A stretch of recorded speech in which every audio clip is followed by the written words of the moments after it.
Don't you ask me to come out when the sun does shine.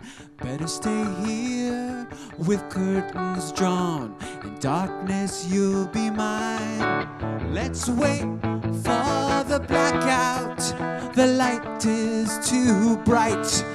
Let's wait for the blackout. Wait for the night. Well, welcome to my basement flat. No windows to see through. With darkness closing in, my friend, we both know what to do. Let's wait for the blackout. The light is too bright. Let's wait for the blackout. Wait for the night.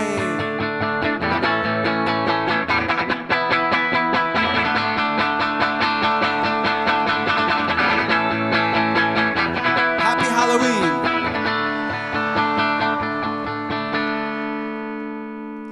In darkness there is no sin.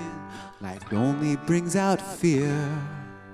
Nothing to corrupt the eyes. There is no vision here. At first you may find it strange, but do not go away. Darkness holds the power that you won't find in the day.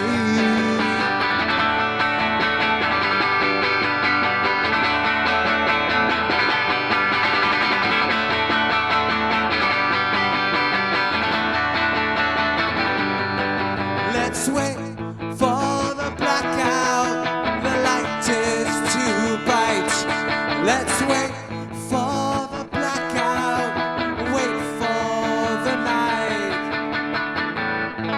Thank you.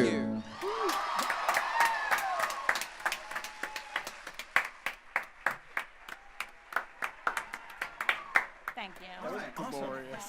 That was glorious.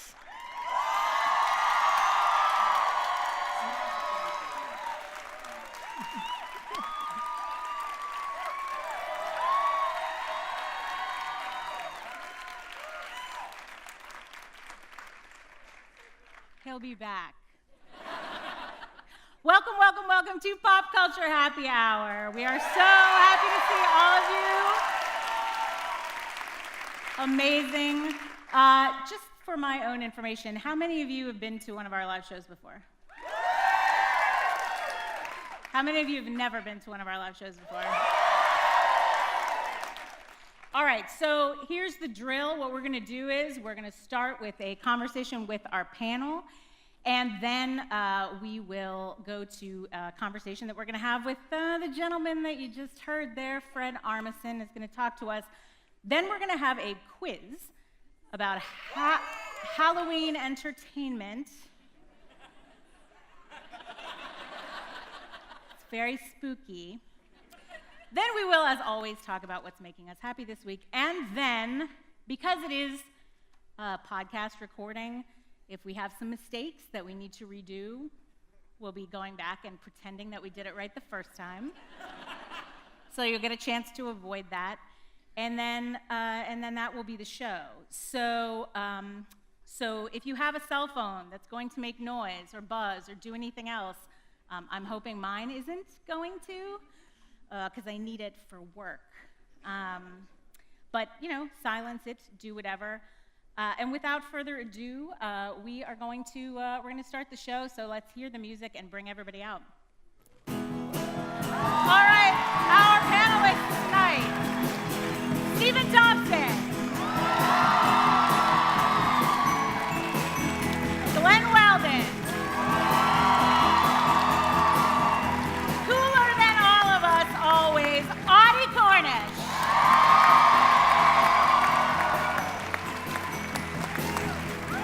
Panel.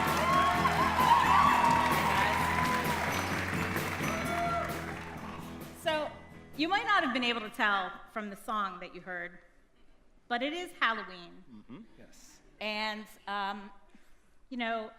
we are here at the beautiful Howard Theater in Washington, D.C. for this live taping of Pop Culture Happy Hour. And We are extremely excited to see all of you. We are extremely excited for the show that we're about to do. And what we wanted to do first is we wanted to talk about spooky, scary things. That's right. Because it's Halloween. That's right. So we have some spooky, scary things that we want to talk about. And the question that we posed is, name something, talk about something really, really spooky and scary. And if we have time, we may ask all of you to vote by claim for mine. Oh, all right. So Let's see how this is going to be. Host privilege. Really. So I'm going to start with you, Thompson. All righty. You want to talk about something spooky and scary that you brought for us tonight? Well, I went through like every typically scary thing that we talk about on Halloween, and did sort of subjected it to the test of whether it had ever scared me. Yeah. So like Dracula and mummies, werewolves, Right. skeletons with top hats. Sure. And as Didn't I say skeletons with top hats at some point when we were talking yes, about you what was did. gonna succeed zombies? You were saying that they were going to succeed zombies Yeah. as the next big pop culture trend. I believe it was skeletons with top hats and British accents. Yeah. So Those we like, zombies would hello. stop.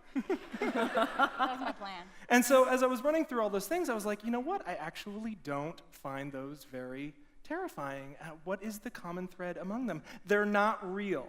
Right. Oh, I see. And so It's going to go somewhere dark. well. You know me, always bringing the darkness. So I was thinking about stuff that scared me, and it all scared me because it hit really close to home. And so I thought of two pieces of entertainment. One is the Alfred Hitchcock movie Psycho, which is a Solid choice. it is a Straight down the middle. it's choice. straight down the middle, but I'm getting somewhere with this. Thank you, Glenn. This is great. Everybody's sitting here like so. I'm just checking which finger that Yeah. Part of what is scary about Psycho is that everybody has stayed in a creepy hotel, right? It is also based on the story, based at least loosely on the story of Ed Gein, who was a killer in Plainfield, Wisconsin. I grew up about 40 miles from there. The other thing I was going to bring up is a book called Wisconsin Death Trip. I'm And- sorry, called Wisconsin Death what? Death Trip. Death Trip. And it is about a town called Black River Falls, Wisconsin, in the late 1800s. And the town was afflicted with all these, I think the best guess is that there was lead in the drinking water. But so this book is full of photographs of like murder scenes and just all the terrors that came out of Black River Falls, Wisconsin, because the town was afflicted with some sort of madness. And so why they are so scary to me is that I grew up in a small town in Wisconsin and just assumed at some point that I was going to get murdered. Maybe you needed a Brita. Yeah. I don't know. I was thinking of some options that would help. That had been developed apparently between the late 1800s and the time that I grew up there. Yeah. So born at the right time. That's right. So, Wisconsin Death Trip. And about Psycho. And Through Psycho. line. There's What? a through line there. Yeah. Through line. The through line is getting murdered in my hometown. Yeah. Ah, I think the through line is getting murdered in general. Yeah. I mean, you could say that, but I really only think about. I'm not saying it's an unusual or unreasonable source of fear. I think being murdered is up there on the list I of got ya, fears. I got ya, I Public got ya. speaking, murdered. Those are I'm the just going fears. to tell you right now, mine does not involve being murdered. Wow. Okay. I have, you'll get to hear it. All Okay. right.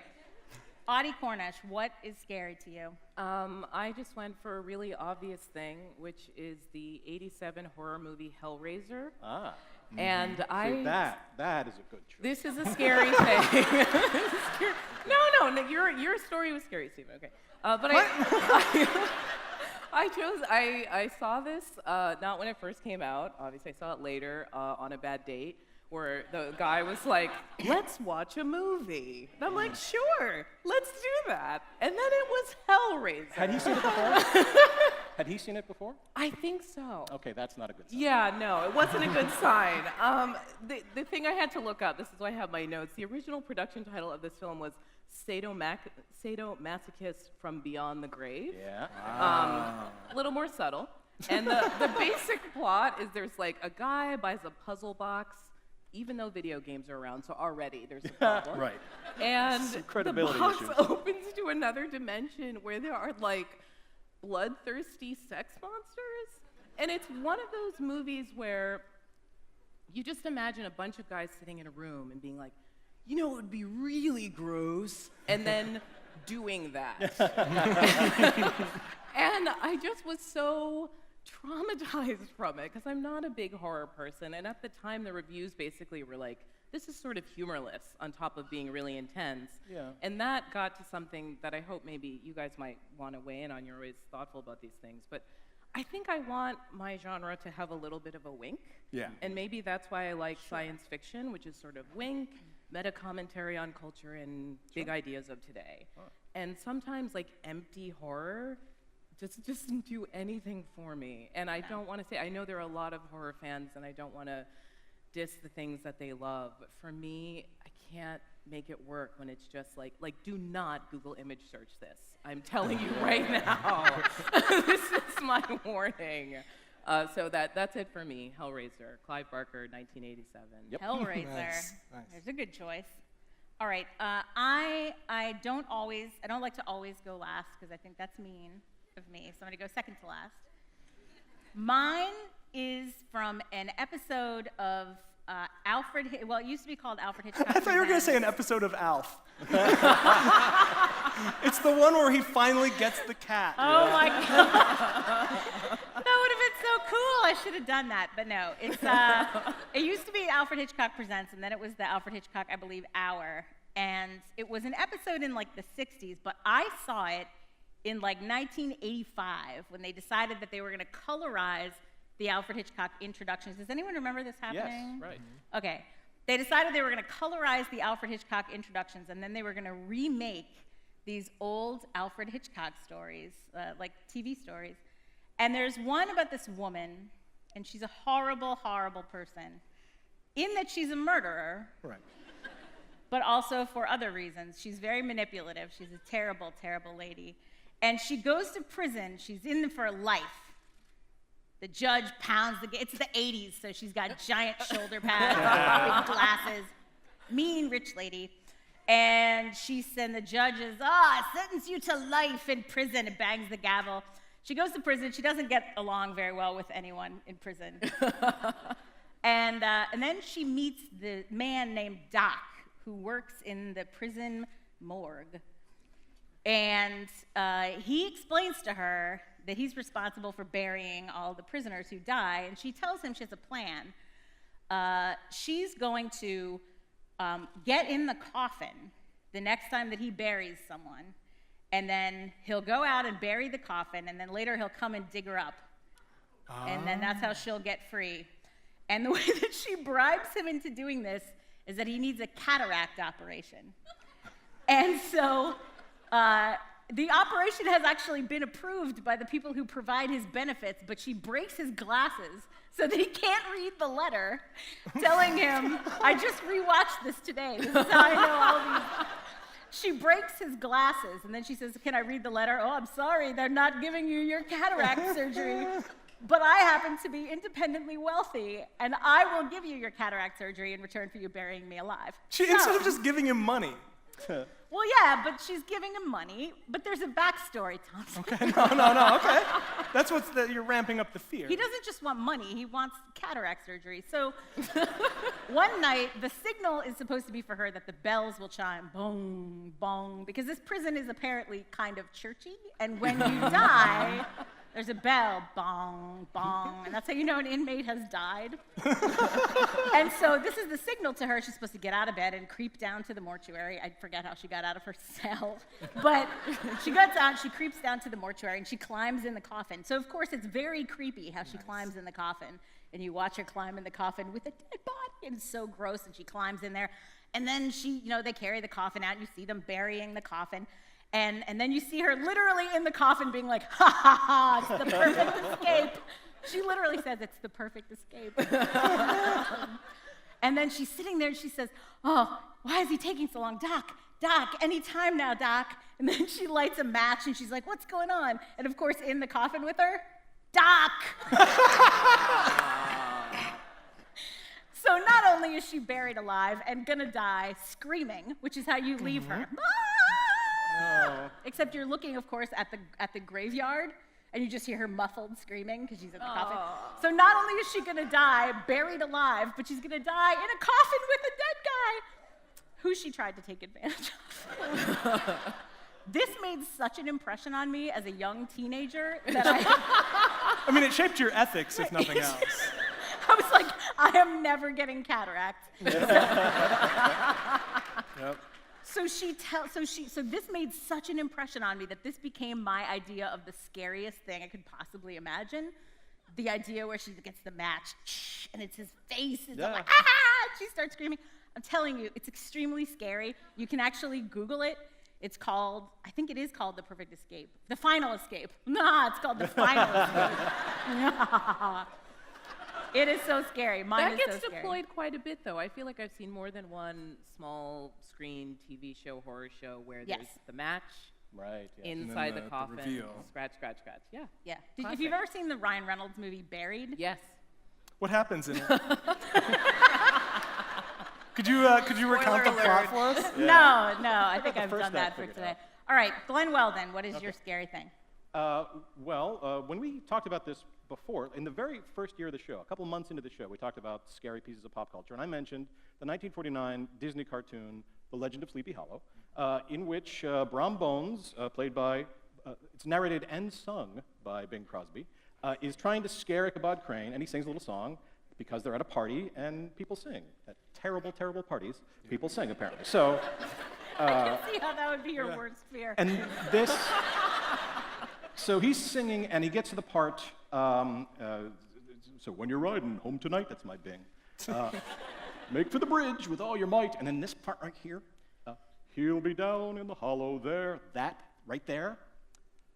If I had hairs on the back of my neck, they would be standing up right now. There's something about that. There's that, it's That just chord progression. That chord progression, whatever it is, that scares the hell out of me. Now, luckily, I don't have to deal with that a lot in life, because how often do you run into Bing Crosby? Right. Well, the closest thing Not you have very to, often anymore. I mean, I think the closest thing you have to Bing Crosby at this point is Glen. Yeah. You just heard him. You just heard the voice. I did terrify the myself. golden voice. Terrified myself. So, It was eerie. fear that's more real for me day to day, that I am surrounded by, that I cannot escape, and for this I need a slight visual. Wow. For the podcast audience at home. So, I will describe for the podcast audience at home. I'm standing with my feet shoulder width apart. I have broad shoulders, so Glen's been working out.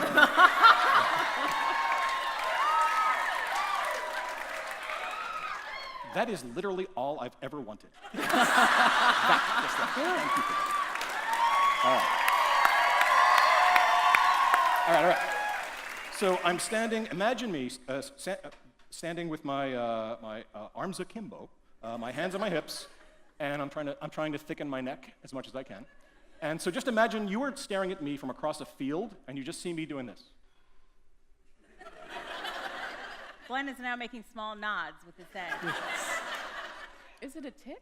Little help, little help. Those are the two most terrifying words in the English language. If you are me, there is a park behind our apartment where rational, otherwise thinking adults play hipster kickball. Oh, I see. And there's a very, very tall fence. The tallness of the fence is key to this story. It's a very, very tall fence. And every time I walk by it, it seems like the ball, it's kickball, comes sailing over and lands squarely at my damn feet. And the first time this happened, I picked it up and tried to throw it back. And it just kind of bounced off the top of the fence, and I had to go chase it now. So now all those hipsters turn into like my 5th grade PE class, just sneering at me. And so I pick it up and try to throw it again 5 times. 5 times. Did you try and use your foot? I don't know. Well, here's I was just throwing it like that. Yeah, it's This not sort of- basketball. It's just like but that's- over the fence. Yeah. Was it a... Thank you, Audie. Yes. No, I'm just saying, like, if you're working out, getting those guns, This you're was like a- this- pushing things. Yeah, and I just want to point out that for the podcast audience at home, the gesture you're making to throw a ball All wrong, yeah. is like the gesture you would make to throw a medicine ball. Was On the the ball It's a kickball. extremely heavy? Was it like 15 pounds and you had to go like, "Ugh." It's a kickball. Like way the actually- red ones that are just rubber, like, "Paw," and then they fly like 40 miles. The way I eventually got it over the fence, the thing that gave it the oomph, Remember the name of the sport, mutsy. Glenn. Thank you. And I didn't want to do this, but I did it involuntarily. As I started to throw, I could feel my foot sort of leave the ground and sort of kick back as I threw. Like I was an ingenue being kissed by a gig young, say. So, the thing that terrifies me more than anything else is sports. Watching sports. Because I was the kid in right field, dreading the ball coming anywhere near me. I was the kid who just was scorned throughout my childhood for not being athletic at all. So, and I think, I also have this feeling, this is the reason I hate watching sports, is A, the apathy and the antipathy. I've covered that. Sure. I've seen it The firsthand. terror, because I have this thing that I thought was unique to me, this feeling of, it's sort of like anybody who fumbles the football, or bobbles the fly ball, or other example of thing in sports. Right. Bad thing. Bad thing in sports. I feel terrible for that person, but it's not for that person. It's not actual empathy, because God Right. forbid. It's this narcissism. It's narcissistic empathy, where I imagine I am that guy, Yeah. that poor schlub. Yeah. And I gather that if you were to poll like a bunch of unathletic types, Yeah. I am not alone in this, right? This is not just a me thing. You think you're pandering to these people. Yeah. But I see nothing but svelte gods and goddesses. You are, The irony is that somebody's going to beat you up later. Yeah, that's right. I think you're going to need to buy beer for those hipsters and call it a day. Yeah. All right, So anyway. all right. I hear you. So we got to wrap this up. So by applause. nobody's gonna Come clap on. for, I picked Psycho and my small town scared me. Well, maybe you should have thought of that before Maybe- you picked it. All right, by applause. Most frightening, Hellraiser. It's much scarier than that applause. Sports.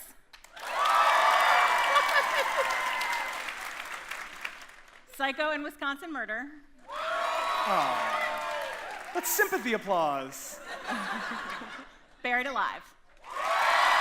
All right. Buried Alive is the big winner. So we are going to come right back, and when we come right back, we're going to have a conversation with the lovely Fred Armisen, who you've already heard from. So we're going to take a very quick break, and we'll be right back.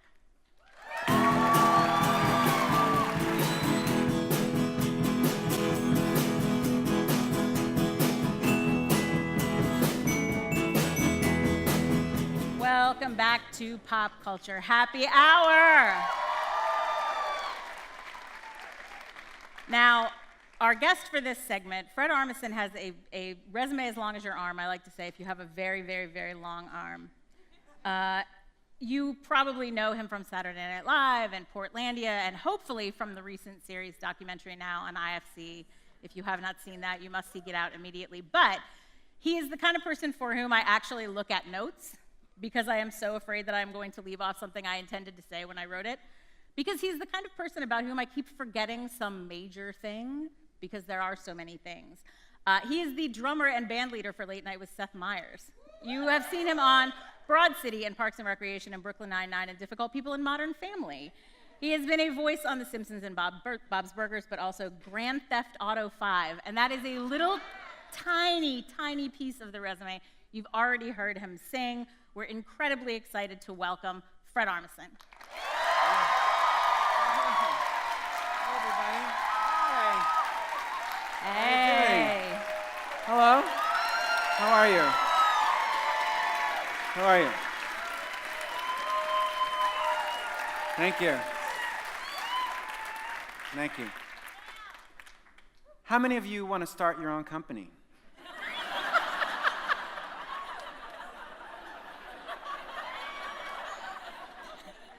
Who likes infrastructure? You? No, I'm sorry.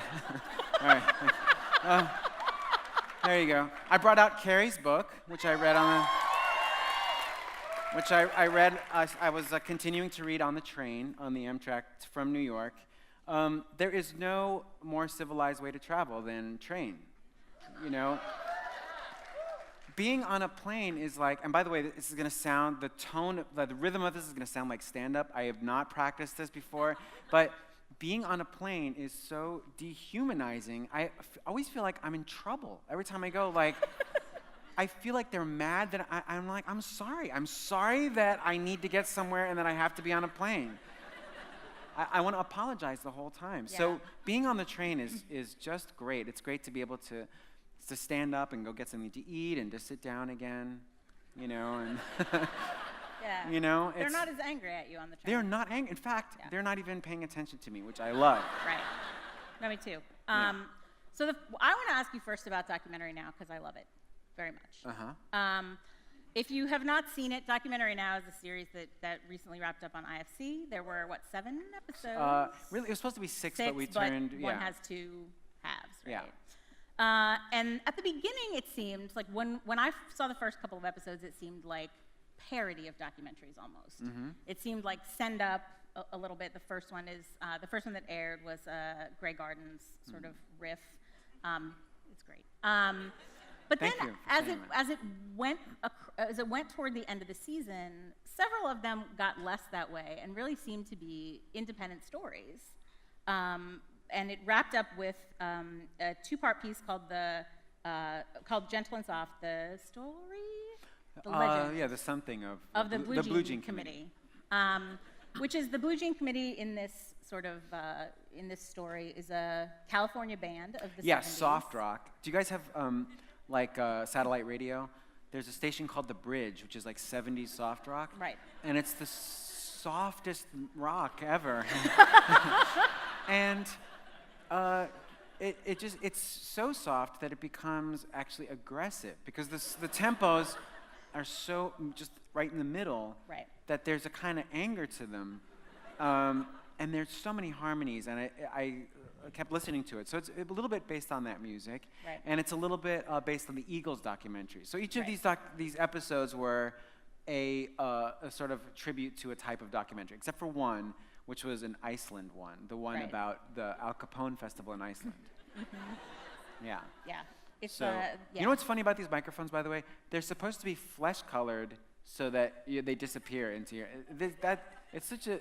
You may as well make them black.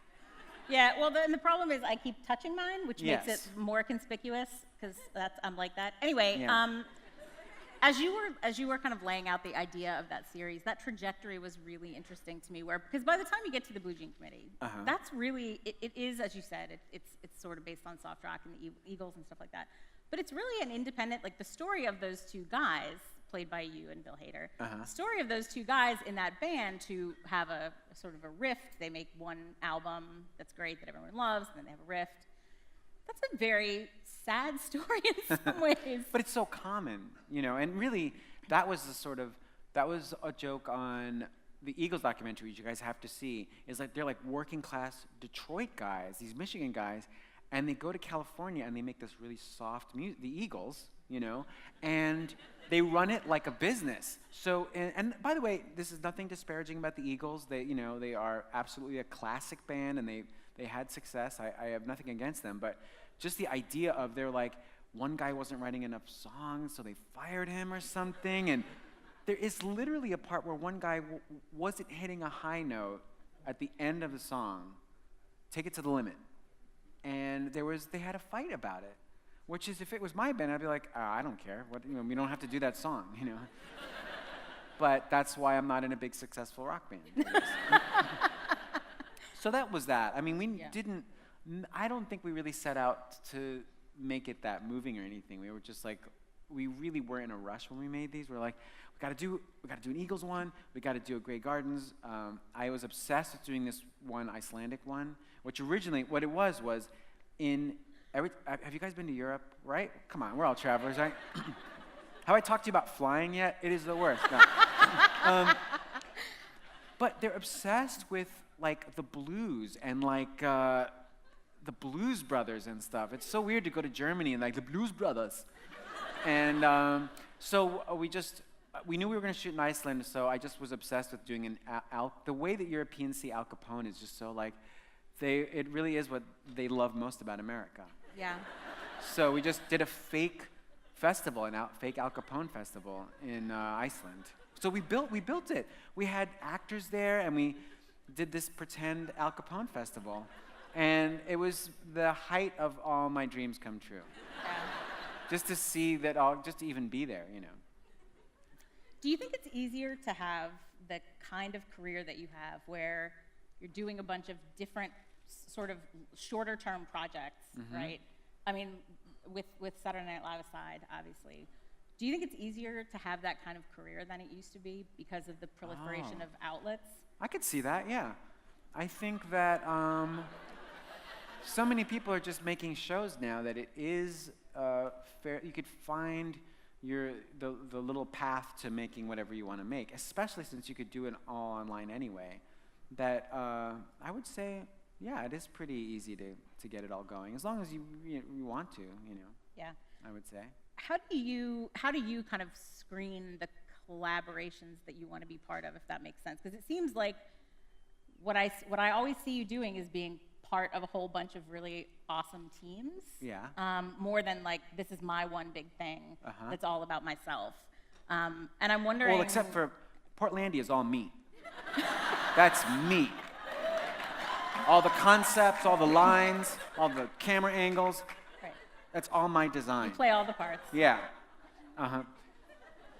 I've just always, everything I ever loved was groups. I've just always, is that the right grammar? Everything I always loved were groups. And even, so if I loved, for example, Kraftwerk or Talking Heads or The Clash, it was a group. That's what I like most about it, with very individual points of view in the band. But that's why I always aspired to be in something like that. Yeah. What? And by the way, the first song I played was a song by a band called The Damned, who are from England, who are just the greatest. They're one of the original punk bands, and it's a song called Wait for the Blackout. The most interesting. No. That was my stutter. I wasn't confused. That's okay. It didn't deserve like a big roar of approval.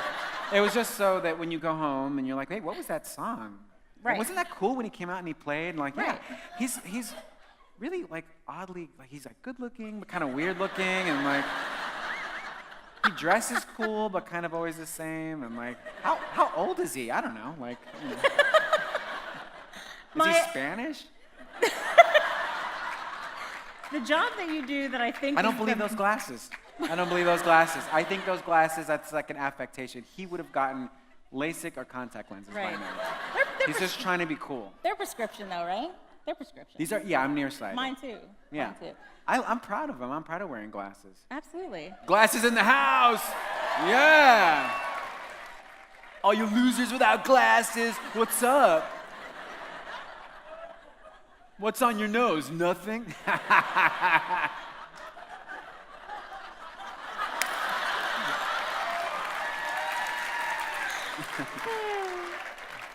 My favorite job of yours is that you're Seth Meyers' band leader. Oh, yeah.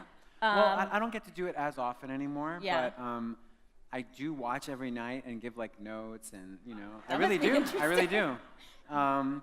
So I love it. I do it like more like half of the time that I used to, or something like that. But I love doing it whenever I can. It just surprises me that with the number of things that you're involved in, that you'd be like, yeah, you know, I also want like a regular, you know, Yeah. regular like daily thing. Well, I love playing music. I got a lot of the band members from DC. These are some DC musicians, because because the Washington D.C. and I really mean it. It's the the greatest local scene of the 80s and 90s, without a doubt. It's the truth. Are there bands that, or was there a better label than Discord? And I think Ian MacKaye is everything that I always wanted to be, that so many musicians I know, so many labels I know, everyone wanted to be part of that scene. It was really the best, the greatest. So, Seth Meyers, Seth is my friend, so I'll do anything. That whole thing is like, I like saying yes to things. I'm like, I didn't think about it. It was Lorne Michaels' idea. He was like, do you want to be the band leader and put together a band? And he said, curate. And I was like, absolutely. I didn't think the logic of it all. I would just rather try it. And then it's turned out to be a really good thing in my life. Yeah. I love it. It's really cool. And then we get to see great bands. We have guest musicians. So we'll have someone like Bob Mould on or something. And it's a dream. I like putting like old punks on TV. Do you aspire to be an old punk on TV? Yes. Yeah. I'll always, no matter what, proudly be a punk more than anything. Like, it'll always be a part of me. Everything I do, the original punk movement from London in 1977, and then here, and then Minneapolis will always be a huge part of me. Yeah. What does that mean to you? Because saying that you're punk means Yeah. different things to different people. But mine right? is correct. Well, of course. Yeah. I assume so. That's why I'm asking what it means to you. I'm trying to get the real I think definition. anyone is allowed to say that they're part of the punk movement. I think that's what it is. Like, you could call yourself anything. I think it's allowed, So I just feel like I was always a punk fan. I'm still a punk fan. I played punk music. So then why not? Just like people say that they're hippies or... Right. What else is there? What are the other things? Jazzos? What's jazz? I'm a jazzo. Oh, nerd, they're saying. Nerd? You could, yes, That's another one. absolutely. You could adopt that. That's another one. What's a country music one? A country bumpkin is not the same thing. That's It's a little different. what other people say of other people. Yeah. Let's make these up now. A country head, right? Country head? Yeah. Yeah. Or I'm a Captain Country. I don't know. Oh, that sounds We'll good. think of those later. Okay. So what is, with all the stuff that you've already done, what is still on your list? I would love to. I want to do a Spanish language TV show. Do you speak Spanish? Yes, sí, hablo español. Yo quiero hacer un show que en todo en español. I figured you Pero must. primeramente, I don't want to do it for like a specific audience. I want to do it for everybody. Right. In just the way that there's been some Korean pop music that's translated to here. There has indeed. Without having to be translated into English. So it would be really cool to see something that isn't all about being Latino or Spanish, you know what I mean? Where that's the theme. Right. That's in Spanish that has nothing to do with it. Would be really great. And then I just want to keep making things. I want to be prolific all the way through, right? I think it's working. Yeah, but what's weird is it never feels like enough. Like Really? I never. I still, I understand this sounds crazy. I think I didn't do that thing yet, though. I didn't finish that. I got to do a show. I got to do like so whatever that is. Like, how will you know, though? I don't know. But I'm not that insatiable that I will never appreciate. I mean, I feel very lucky, but I always have a feeling of like, I got to do one more thing. One more, and then I'm good. Well, that's great, because we actually have one more thing for you to do. Okay. If you're willing, can you hang around and do a quiz with us? I am so swamped right now. No, I'm just kidding. No. Yeah, absolutely. All right, when we come back, we're going to do a quiz. Ladies and gentlemen, join me in thanking Fred Armisen. What is this, so a much. commercial break? Why are we stopping? They have to change some stuff around, so we got to do I have to- scoot. Yes. We got to scoot. We got to scoot while they move Oh, the boy. stuff. All right, you guys, we're going to be back. Okay. Oh, yeah, we got a quiz. We got a quiz happening. We got everybody coming back on stage. It's a team quiz. Here? I should say first, welcome back to Pop Culture Happy Hour. We have a quiz for our lovely guests who are here tonight. To my right are my Pop Culture Happy Hour every week pals. Somebody told me recently how much I say pals. I'm trying to stop. Glen Weldon and Stephen Thompson.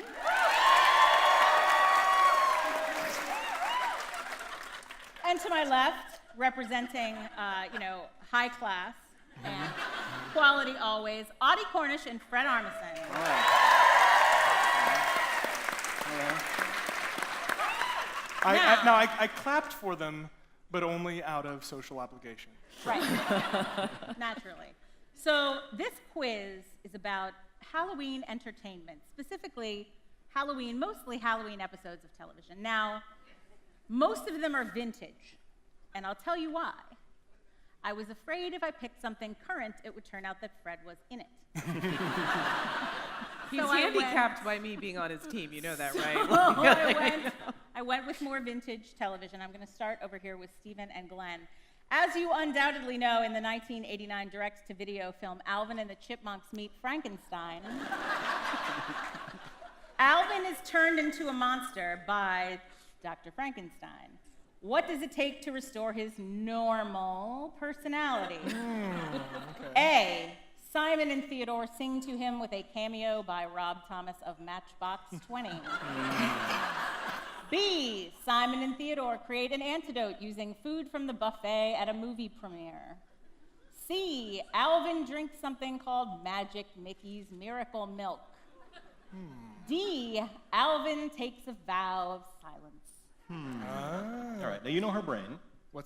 I do know her. We always say at the start of this that, I have a handicap because Linda Holmes is my best friend, and therefore I said that when that was true, and now I sort of more say it out of habit, really. Okay, so it's definitely not A because You're like this. Oh. I always like to leave them happy, Right. leave With just a a couple little of them sad. sadness.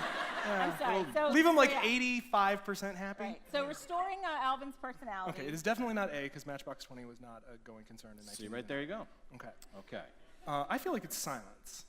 Think it's silence, really? Not the magic milk of magnesia thing? It was the magic milk seemed like kind of a creepy thing Linda would have created. Yeah. All right, silence. I'm wrong. Silence? Wait. What was your choice? Silence. They chose the vow of silence. Yeah. Okay, great. No, the answer is the antidote made from the buffet at a movie premiere. I'm just glad we're both wrong, so I'm not the goat. It's true. That's fine. I admit that's a very hard question because no one would think that would be real. Yeah. Audie and Fred, in this... But the 1989 one, Yeah. I'm sorry, then the Matchbox 21 would have been wrong because Matchbox 20 wasn't Right. 1989. And I immediately eliminated it on those grounds. Yeah. That's So- poor question formation right there. Science. Yeah. That's my fault. I'm excited now. Fred and Audie, in the 7th season of The Waltons, one of the kids experiences a series of strange and spooky things. A doll seems to come to life. Pictures move on their own. The solution lies in what epiphany? A, there is a ghost that just wants the family to say goodnight to it as they do to each other. B, there is a mischievous owl trapped in the house. C, the poltergeist is a metaphor for puberty. D,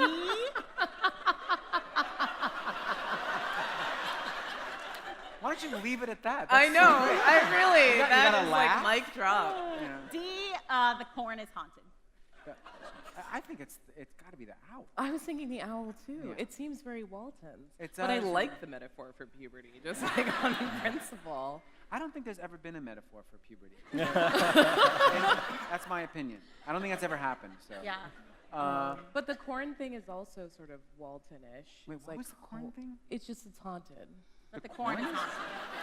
But that's Children of the Corn, so that can't be it. I mean, I'll add that maybe in the episode they did have like a sort of wink to the audience of a sort of like, maybe it was the corn or maybe, but I think that it feels we like should it's go the with our owl. first instinct, which is we're going with the owl. You feel the owl? Yeah. No, it's a metaphor for puberty. What? Wait. What? Wikipedia or it didn't happen? Like, One of the what are girls- you saying to me right now? How These, can- these are all from Wikipedia. It's very No, hard to find. no. But that couldn't. Okay, that's, no. But that's not a reason. A reason Yeah. isn't. These things So- didn't happen because of the metaphor. That's too. No. Okay, so what happens is one of the girls, who's 13, is experiencing these creepy things in her room, and eventually it turns out that she is trapped in this scary moment of whether to become an adult or remain a girl. And her mother, I think it is, her grandmother says it's a poltergeist, but her mother says, maybe you need to come to terms with whether you want to be a girl or a woman. And once she does, and she makes a decision, and she becomes comfortable with herself. And there's no like drugs. And her womanhood, right. She becomes comfortable with her impending womanhood. The poltergeist goes away. Wow. This is apparently completely true. Maybe it was a deeper show than I thought. Yeah. I have been locking eyes with individual members of the audience. Like, can you believe this? Can you believe this? No. Yeah. So the mom goes in and says, your bedroom is changing. All right, Stephen and Glenn, in Yes. the Beverly Hills. Well, she might have been turning into an owl. Maybe partial credit. I think that's worth a thought. In the Stephen and Glenn, in the Beverly Hills 90210 episode Halloween, everybody else goes to a party while Brandon stays home to deal with the trick-or-treaters. What does he do that tells you he's a monster? A, he hands out raisins. B, he dresses up as regular, ordinary man. C, he refuses to answer the door. D, he tells every kid, this'll rot your teeth. Now, there are probably people in this room who know this. Yeah, So, probably. Yeah. I mean, Are there people in the room who know? This one. Alone. This one is like, I know. I just assumed the Venn diagram you. of this Okay. show and Beverly Okay. Hills 90210 would be a little bit more than like just kissing. It's a lone poltergeist owl over there. All right, so we got hands out raisins, dresses up as regular, ordinary man, refuses to answer the door, or tells every kid, this will rot your teeth. Okay, I think it's regular ordinary man. What do you think? I was thinking this will rot your teeth. No, it's too on the nose. But I mean, that's like what like a D-bag would do, right? Yeah. Like, It's not. He doesn't answer the door because then he got no story. Right. So, I mean, it could be. It could just be like he did something else. all right. And it was a B plot. I went with you last time. Go with me this time. Let's go with you. All right. What B. are you going with? B. B. No, he hands out raisins. And what I love, once again, is that we were both wrong. I don't think any of us have even gotten close. Like, not 1, 2, 3, 4 people in the process of deliberating any of these questions has ever entertained the notion. Settle down. Fred made a very good argument He for did. our partial He made a credit, good argument. which is gonna put us over in the end the owl- when I'm doing my victory dance. The so I owl just of want that to puberty be argument? clear. No, I mocked the real answer. That gives us less of a point. Yeah. I made fun of the right I answer. know, you're new here, Well, but let's here's- go with the Yeah. you've argued for points for us. Let's Okay, stick okay, with okay, that you're right, argument. Here's the actual trick to answering these questions. Since we're now 0 for 3, I'm going to give a little. Can you give us a hint? The hint is, why'd she write a question about this? Because puberty. Right. All right, Because puberty. Fred, That's why she does everything. Fred and Audie. By and the way, this is but another. I don't one know that- about you guys. When I went through puberty, my body changed. I had acne, and my voice changed. Right. That sounds weird. Yeah. Did anyone go through this? Anyone know? And there was an owl, which sounds really strange. And then there were poltergeists. And there All right. were poltergeists. So, Fred and Audie, in the Gilligan's Island Halloween episode, Ghost a Go-Go, one that I'm also thinking there might be someone out here who's going to know the answer to this question. What Gilligan thinks is a ghost turns out to be what? A. Is it A, a Russian spy trying to secure offshore oil rights? Wow, so specific. B, a hockey player looking for fresh ice? C, a giant exotic bird being chased by an ineffectual scientist? Or D, a rogue military robot? And what was C again? C was a giant exotic bird being chased by an ineffectual scientist. I Now- think it can't be anything that would have helped them off the island. Okay. Right, that's true. So like, no, I'm trying to think this through. So like the Russian with the oil, I mean that So it person can't be might like a help travel them. agent. He might help Mr. Howell. The other thing is, might have how- connections. How like Russians and oil was everything in the '60s? You know what I mean? That like, wasn't a thing yet. I don't think it maybe. was. And also, okay, we work for a network, right? Okay. At our little comedy show, Gilligan's Island. Do we want to be doing stuff about Russia? Are we like wanting to get political? We have, we've got a list of guest stars. We're like, hey, this guy does a good, robot or a good, whatever, mariachi guy. How do we get him on the island? Like, we've got to figure out, somewhere in there, I think. So wacky scientists chasing a bird, a robot, and what was the second one? A hockey player looking for fresh ice. That just Filibustering will not save you. No, we're thinking it through. You may be confused given your earlier answer.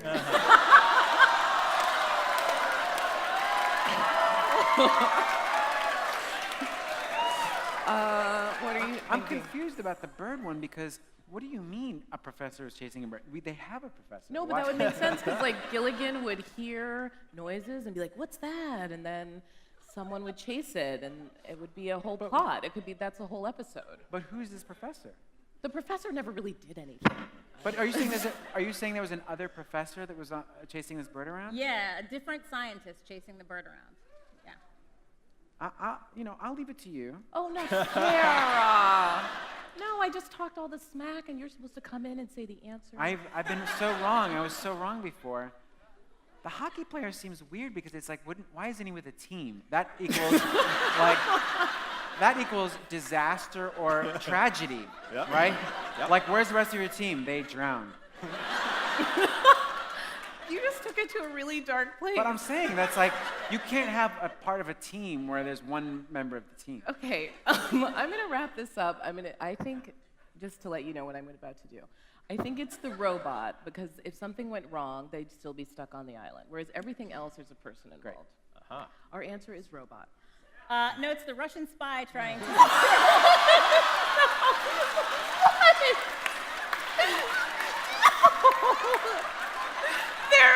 No. I realize we're talking I maybe say we Cold do- War era, but still. Here's the thing. Like, when we did our show at the Bell House in Brooklyn a little over a year ago, there were 2 0-0 ties in quizzes that I gave. Yeah. And Amazing. I really, really tried to make these answerable questions. I feel did not like know I'm there were failing. geopolitical conversations going on at Gilligan's I Island. feel like I'm failing. All right. It's basically no different than if the answer was E. Something else every time. Stephen and Glen. Yes. In a 1977. Wait, we don't have to listen to her. Why don't we do our own quiz? Let's do one where we get the answers. We don't have to do this. We're gonna start a super group. Yeah. Squeeze her out. Do not. I love this insurrection. Stephen and Glen, in a 1977 Happy Days Halloween episode, Fonzie has to stay in the children's ward and have surgery. He tells the kids a ghost story, and ultimately it helps him learn to be brave himself. Okay. What is the episode called? Is it called A, A Cool Customer, B, Fonzilectomy, Pick that one. I want that one. I want it to be that one. Yeah. C, You Give Me Fever, D, What's Thumbs Up, Doc? Oh, Ooh, that's think- that's really torture. that's bad. Yeah, that's rough. That's rough. I mean, let's keep a couple things in mind. One, it absolutely does not matter. Yeah. We end up choosing because we will be wrong. But consistent. But consistent. I would much rather be the worst person in the world at something than like the 40th worst person. Sure. Well, we're on track. Right. I'd like to be at least, at worst, tied for worst. Okay. I'm right. gonna go with fonzolectomy, don't you? You think? The thing is, here's the basis. I feel like Linda Holmes gave us a clue Ah, right. when she said, when you think about the answer, think like why I picked it. And I think she went through and looked at Happy Days episodes and said, fonzolectomy. All right. And just started scribbling madly. This is my theory. This is the like I know Holmes's sure. brain Well, kind of thing. Well, don't sell yourself short. Your forensic skills have convinced me. Fonzolectomy, it is. Fonzolectomy. All right.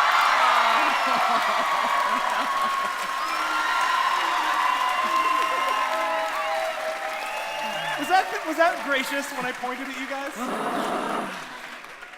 Fonzolectomy. That is real. You can find it on Hulu. Look it up on your phone right now. Get out your phone, fonzolectomy. I'm not lying. But it's F-O-N-S, obviously, because it's like tonsils. All right. See if I'd known that. Fred and Audie, there's still time for a tie. There's still time. I'm It's counting okay, I on don't mind. you. I'm good. We'll This share is- the point. This is your final question. The Paul Lind Halloween special. Wait. You No. knew this one would have known. See, I figured he would have it on his phone. I'm not What going to is ask him that? a question about it. What is that? What is it called? It's called the Paul Lind Halloween special. Who is that? Who's Paul Lind? I said it. I know it. I don't know who that is. What? I know what this is about. You didn't think that was coming, did you?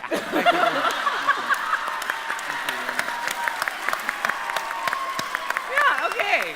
Needless to say, let us direct this answer to our guest. Longtime Center Square on Yeah. Hollywood Squares. And Bye Bye Birdie, the movie, right? Bye Bye Birdie. Correct? He was Got Uncle that? Arthur on Bewitched. All right. The Paul Lind Halloween special in 1976 featured guest appearances from Tim Conway, Roz Pinky Tuscadero Kelly, that is Yep. how they billed her, Margaret Hamilton, Billy Hayes, Billy Barty, Florence Henderson, Betty White, Yep. and what musical act?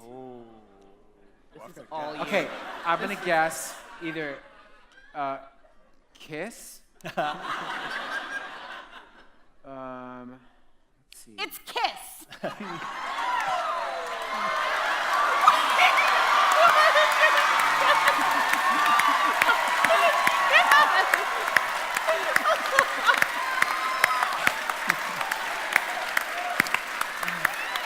Wait. If you get it, Wait, what were Really? if you what get were the it, other choices? if you get it without the choices, that's the tiebreaker. Okay. That is crazy. Yeah, there were other Starland Vocal Band was on there, Diana Ross was on there, but that's just my giving you choices. Was Alice Cooper on that list No. of guesses? Oh, No. phew. I was So gonna say you would either never Alice have been Cooper or fooled. Kiss. You would have known it was Kiss. Oh, great. All right. It was Kiss. Are you familiar with Paul Lind? Now you know who he is. He's Now, I think. He's the middle square. He was just like the kind of celebrity we kind of don't have anymore. Right, agreed. Just famous for being kooky, I guess, or something. you Yeah. know, like Yes. really funny and just like, I don't know. Well, he was on all the game shows where the big twist of the game show is that all the celebrities are drunk. Yeah. Yeah, it's true. But he didn't really do anything else. It's like, well, actually, that was his thing. Like, Yeah, was it just really that, was. Which was He was a raconteur. That was his role in society. And he was professionally Queenie, right? Yes. So yeah. he was, yeah. At a time when that was all subtext, you know what I mean? Yeah, and Oh, they I had thought- no idea that Paul Lind was gay. Yeah. They, He was might young. have even had like a little Cravat. like a- Oh yeah, Yes. the little, yeah, absolutely. Yeah. What's important here is that I think Mr. Armisen should get extra points. I agree. No, I offered Yes. this. I No, believe- yeah, I no, he believe got you it. He have got won. it without the question. My It's takeaway is that I you're have to- winning. But I have to break the tie. I have to break the tie in favor of Fred and Audie and give the victory in the quiz. You are amazing. I love that.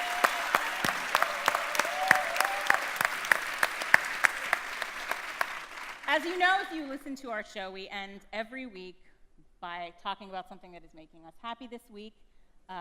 Tonight is no exception. We're just going to go down the line here. Glen Weldon, what is making you happy this Is week? anybody watching Please Like Me? All right. It's on Pivot, which is apparently a network. That's their slogan. Yeah, right. Apparently we're a thing. It's an Australian comedy, situation comedy, about a gay dude and him falling in love and wanting to be loved, and it's right there in the title. And I'm recommending it after only seeing one episode, the first episode of the third season, which just came available in the States earlier this month. It's great. It is so sweet. When I came out in the 90s, I devoured as many gay romantic comedies as I could, and oh boy, the suck. Man, they just were terrible. So earnest and actors who would be hired because they had abs, and it's just terrible. So I swore off them completely. Coming into this thing, it shouldn't be something I like. It is very sweet. It is so twee. Ask me how twee it is. How twee is it, Glenn? It's so twee you can't see the forest. That's how twee it is. I wouldn't have set you up if you. I appreciate that. Okay. But it is really good. It's a single camera. Yeah, it's a single camera comedy. It's worth checking. I don't know what the first two seasons are like, but this episode of the third season has a really good Love Actually joke. It's great. It's called Please Like Me. And you can find it on Pivot. On Pivot. Oh, hey Glenn, Yeah. little help? Well, you are. Stephen Thompson, what is making you happy this week? Well, I have been laid up with a terrible, terrible chest cold. So exactly. We actually had like a long talk about like whether I belong on this stage at all, and then I got sick. But he said, then rasps into the mic. So one of the things that's making me happy is the incredible cocktail of pharmaceuticals that is making it possible for me to sit up here tonight. It's because I've been, like laid up, like lying on my back complaining with like the laptop. I've been watching a lot of like internet videos and just going down a lot of YouTube. For a change. For a big, no. Ordinarily, I'm like reading Proust, in a hammock. Why would you read? Anyway. And so somebody sent me this, this video from a group called The Kicker, and it's like a generic sports press conference. I know Glenn I feel the fear rippling off of them. And they have, and the whole joke of the thing is it's all the like tropes of sports cliche.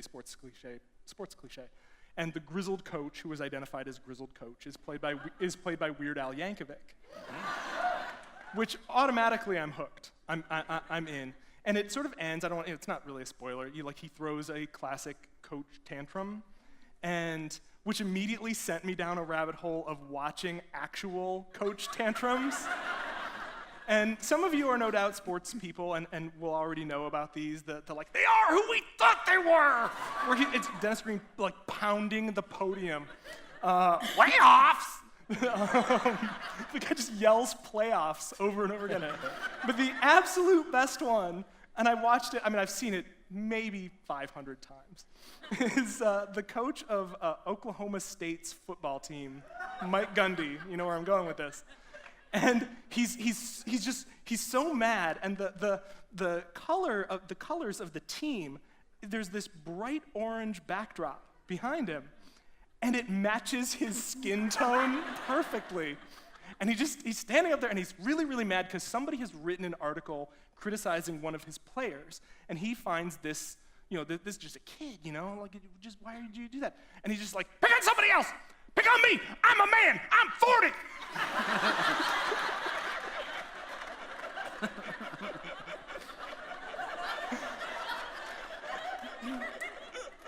I thought you had a cough. I've been saving up for this the whole time. I've said very little until this moment. So anyway, the incredible rabbit hole of coaches throwing tantrums. Wonderful. Thank you very much, Stephen Thompson. What is making me happy this week, Glenn? You're going to have to close your ears because mine is also sports. Oh, again. Yeah. I have been watching tons of baseball. I've been watching the World Series. And the great thing about this World Series for me is that I'm not over invested. I'm just invested enough. I've discovered the perfect way to watch the World Series without losing kind of my mind. Because if I'm over invested, I get really upset. Right. Now I'm invested. For those of you who go back a long time with Pop Culture Happy Hour, our original producer, Mike Katzeff, is a huge Royals fan, which he will be talking about on the show in a bit. And the Royals mean so much to Mike, and that's been such a painful thing for him for a long, long time. It's not New York. They don't get to win a lot. Right. So I tend to see the entire World Series through the eyes of like this very, very dear pal. But at the same time, I also have several friends who are Mets fans. So when it turns Including toward, those two people who just said exactly. When it turns towards New York, that doesn't particularly agitate me. Right. It's not what I'm rooting for Mike's team, but I've discovered the ideal way to watch sports, which is to care on someone else's behalf only. Because if I care on my own behalf, that's me watching college basketball. But when there. I care only on someone else's behalf, this is also why I started rooting for the Packers when Steven and I became friends. That's the perfect way to watch sports, only on behalf of your friends. What is making me happy this week is I've cracked the code of watching sports for myself, and that is making me happy. Audie Cornish, what is making you happy this week? What is making me happy is kind of a serious thing, but you'll know why I chose it, which is the movie Spotlight. And it has Michael Keaton and Rachel McAdams and John Slattery, I think. And essentially, it is a movie about the investigative unit at the Boston Globe that investigated the clergy sex abuse scandal before it became a worldwide scandal. But it does not violate a rule that I'm constantly complaining about The Audie Cornish movies, rule. which is the woman journalist rule. In every movie, the woman journalist sleeps with her source or sleeps with like a Her coworker editor, or someone. She's doing anything but reporting. And I don't mind that they're badly dressed. I'm okay with that. I don't mind the hair. I'm okay with that. But it's the like hooking up with the source that really bothers me.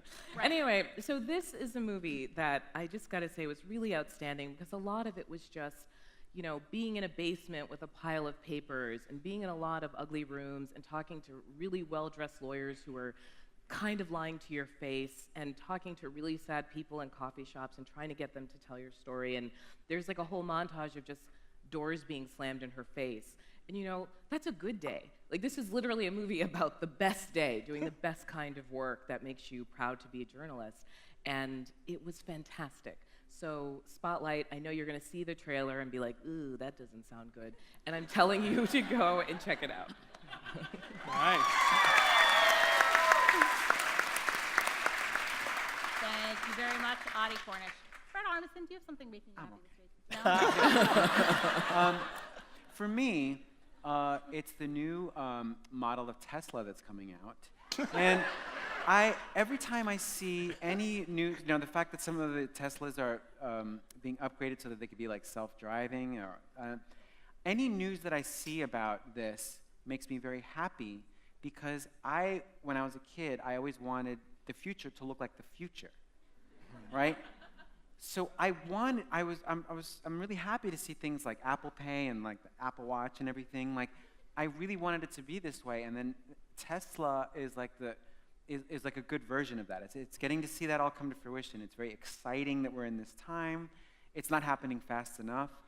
My political problem with ISIS and all these organizations is more that they're not acting very futuristic. Right. You know what I'm saying? Right. They don't dress very futuristic, and It's a real drag. yeah, no one that it's a huge What's your position on swag boards? swag board. They're like hoverboards, but they don't actually hover. They're Right. just like skateboards that are just, help me out, people. You've seen them. That's like the Are they the little ones tiny- that are like two-wheel and you? Yes. Oh little yeah. tiny That's Segway. like almost the future, but it's just on the ground. Yeah, but But if we flash back to when you were a kid and you just had, for a moment, you saw that happening, you'd be like, okay, great. They're all sort of floating around. My wish would be more that everybody, that's the only way to travel. So that's something that every time I see news about anything with Tesla and self-driving cars, it always makes me happy. Cool. Fantastic. Yes. Wonderful. Thank you very much, Fred Armisen. Thank you. Thoughtful answer to what is making us happy this week. That brings us to the end of our show. As always, you can follow all of us on Twitter. You can follow me. Wow, you guys. Always leave them disappointed, I always say. You can follow all of us on Twitter. You can follow me at NPRMonkeyC. You can follow Glen at GH Weldon, Stephen at I Dislike Stephen, Audie at NPR Audie. Are you Twitter guy, Fred? Twitter guy? I'm on Instagram. Instagram. Yeah. Where can they follow you on Instagram? Sordo Ciego. There you go. And also, by the way, all of you people in the audience, your costumes are hilarious. I was laughing so much. So funny. The NPR listener costume. Yeah, that's great. So good. They Love hand it. you those glasses when you walk in. Oh, great. Little sweaters. Yeah. And I don't actually think these guys are dressed as NPR listeners. All right, we are so glad that all of you came out. We're so grateful. We do have a few things that we have to do. So if you're wondering why, by the way, I've been looking at my phone. I'm not like texting with random people. This is the way that I communicate with our producer. So she has let me know a few things that we have to do, a few pickups that we have to do. Can you retake all the parts where Stephen coughs? Nah. So some of the three of these are going to sound really weird, and it's just going to be me saying something that they need to be able to put into the show. So just ignore it. Don't respond. Don't encourage me. I'm just going to say these three things for Jessica as a favor. Welcome back to Pop Culture Happy Hour. We will take a short break and be right back. You are correct. All right. Now we have to do one that you actually do have to respond to, and sometimes these happen for a wide variety of reasons. So you have to cheer more loudly for my choice? That's not what it is. you guys, by the way, welcome to Hollywood. When we do movies and TV, we have to do multiple takes of things. Right, a take is like when you do one shot. And a shot is like, that's like a TV camera or a movie camera. And a camera is like what you have on your phones. And exactly. So I have one more that I have to do, and you will know what to do with this one. Please welcome Fred Armisen.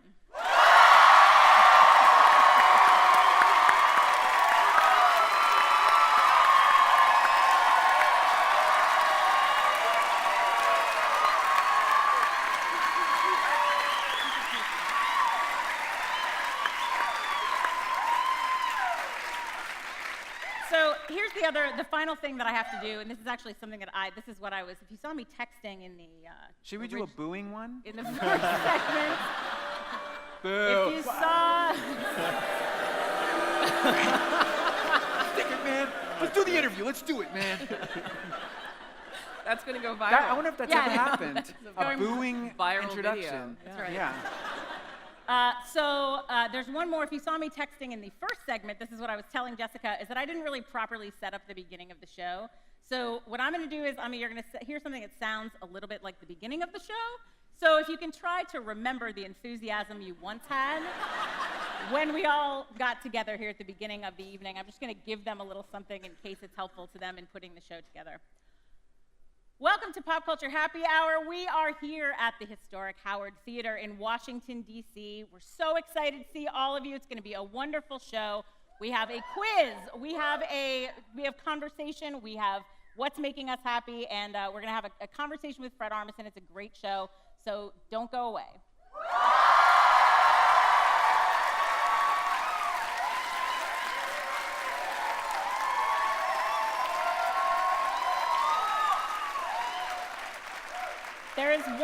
There is one other thing that I always make sure that I use my notes for, and that is when we say thank you to people when it's time to go.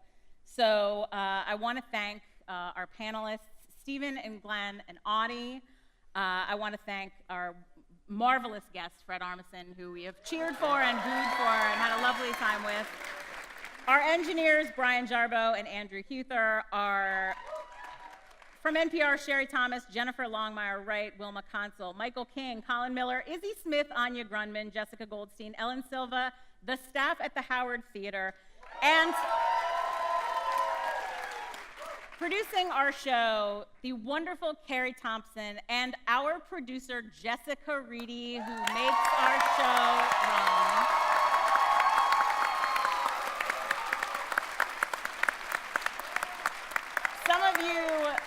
Some of you may have seen on Twitter that I had another event earlier today.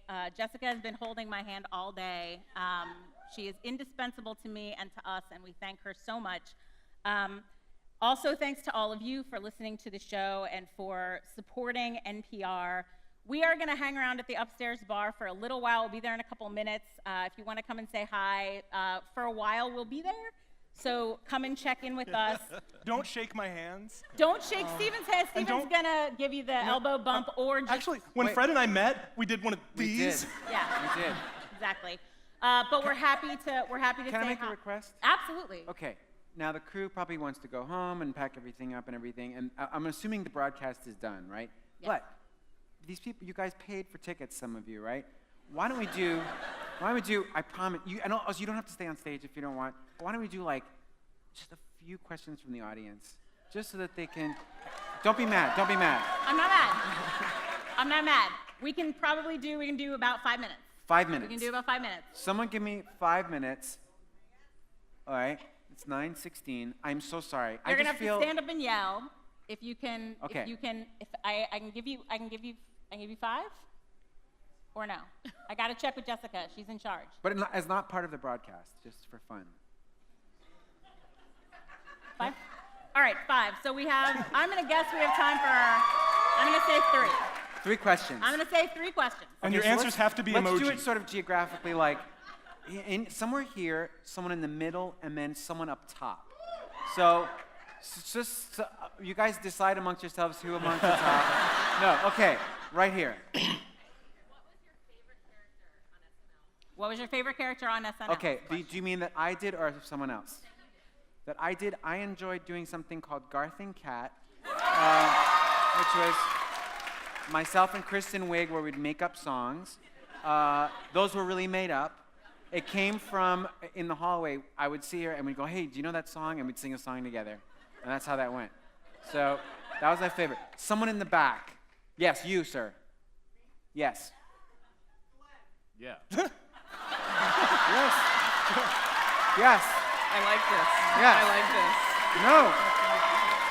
That's correct, as it should be, yes. Is the new Superman and Batman going to be any good? Nope. Oh, we're just blazing through these. We're moving like lightning. Now you want to find one up there? It's going to be somber and Up top? serious and no fun at all. Oh, there's a lot of people waving at this. Okay, right there, yes. Raised hand. So, this week was really big for Walking Dead. What do you say to someone who ruins an episode for you? I say, it's okay. Just let it be, because I think Walking Dead, I know.